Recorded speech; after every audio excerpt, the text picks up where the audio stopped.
The baby toads and I have a little message and a practice to share with you about care and tenderness and love.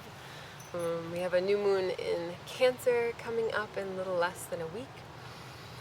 And it's the second new moon in Cancer this summer, this year. And this is a really potent time to be diving into our emotions and offering ourselves and others emotional care, like emotional connection, communion with other hearts. And one of the ways we can do this and offer this to others is by, well, first of all, building it within ourselves. And so a couple things, in order to process a lot of the emotions that are really, really high at this moment on the earth, we do need containers to do that. We need sort of brave spaces, safe spaces, brave spaces to process a lot of the emotions we're all feeling. And so I like to think of emotions as this river, this current, and when we don't want to feel something, the river gets dammed up, when we avoid our feelings, when we don't really fully give them the space to breathe, to move through our bodies, we get stuck, the river gets dammed. But when we allow ourselves to feel the grief, to feel the sadness, to feel the joy, the anger, the rage, it doesn't last that long typically, or maybe it does. But typically it doesn't. Typically when we fully let ourselves feel something and really be honest and really feel it in the body, it moves. This is the nature of humans. Humans are this incredible river, this current of creativity. And we're constantly flowing and constantly receiving messages. And emotion is an incredible messenger. Emotion is an incredible messenger of the soul, really. So it can really transmit intuition, power, love. So it can orient us to where our soul really deeply wants to go, and where the world needs us. And so this is a really, really beautiful time to be working with the emotions that are present in your life right now. And so the tools I want to offer today are around that, around sort of this emotional processing, how to not dam up your river, which is going to cause any number of issues, down the road. And so, two things. One is this something I've invented called a meditation vortex. And that's really can look many ways, but one of the ways I like to do it is with rocks. So a little cocoon of rocks.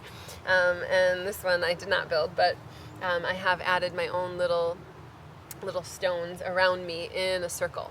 And you can do this anywhere. You can do this inside, you can do it outdoors, you can do it with sticks, you can do it with whatever you want. It doesn't have to be stones, but it's really beautiful to use the earth to support you, to hold you in a container, because this is really, really important if we're going to be processing emotion, is to again have that safe container, to have something that's holding us. And so this vortex is one of those things. I'm going to go deeper into how to create a vortex and how to activate it. And we're going to do that together with community, with other people, which amplifies our efforts. We're going to do that on my new moon portal on July 19th. So that you can register for. It's all online, so you can attend live or recorded. And then I have a practice I'd like to share with you today that you can do in your vortex. So you can go create a little circle with leaves or whatever you like outside, and then play this, and we can practice together. Well, I'll explain the practice and you can practice. And so this practice is a Kundalini meditation, and it's a really, really potent meditation first of all, it relieves stress. And it balances the glands of the body, so the hormonal system of the body. It kind of gives you a reset. And you really only need 3 minutes of it.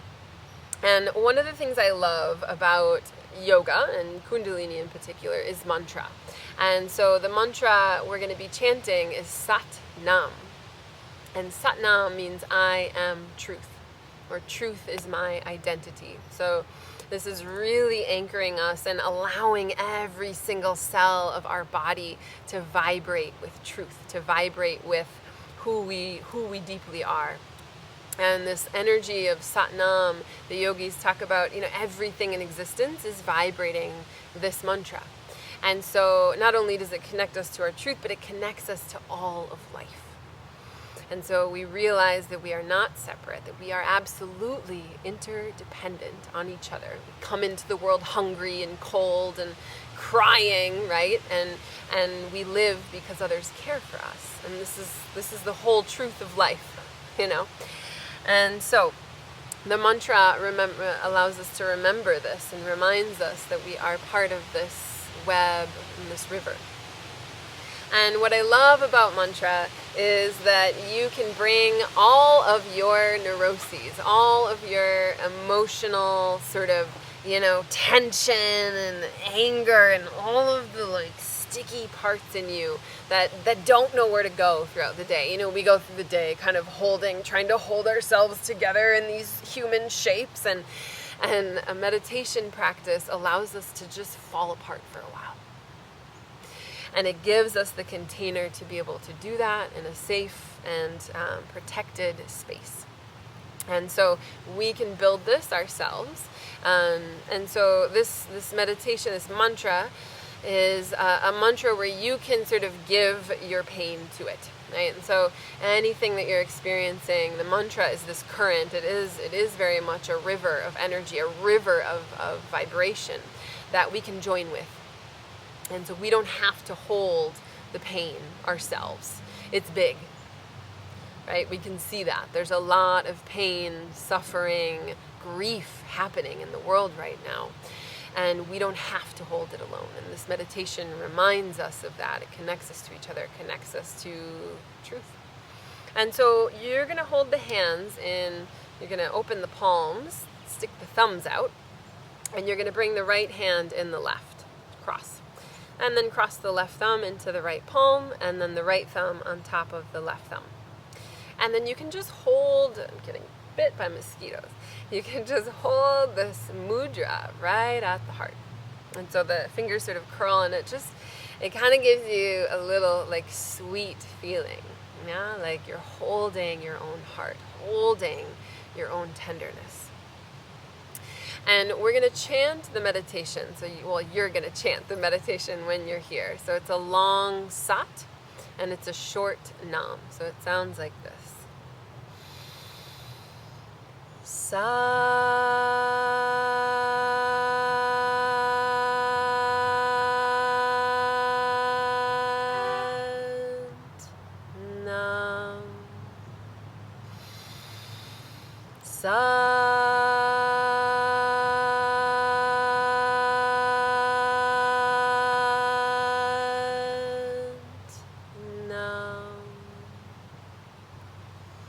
And you can lengthen out those sats as long as you like and keep the nams short. This ah sound opens the heart. And Cancer is the heart. It's the heart. And so we're opening the heart to allow any burdens we've been carrying to just unload, be released into the infinite. And so the eyes are closed. You practice this. You only need 3 minutes. It's really, really sweet, really, really short, beautiful practice. And I'd love to hear how it goes for you. If you want more on this new moon in Cancer, join me on July 19th. I'll be doing a new moon portal for resiliency. So for allowing ourselves to process these emotions, to allow things to move through, and also to access the deep sense of boundary and safety and protection of the earth, to allow us to really feel all that we're meant to feel and to receive these messages of the soul. I'd love to see you there. Thank you so much. Satnam.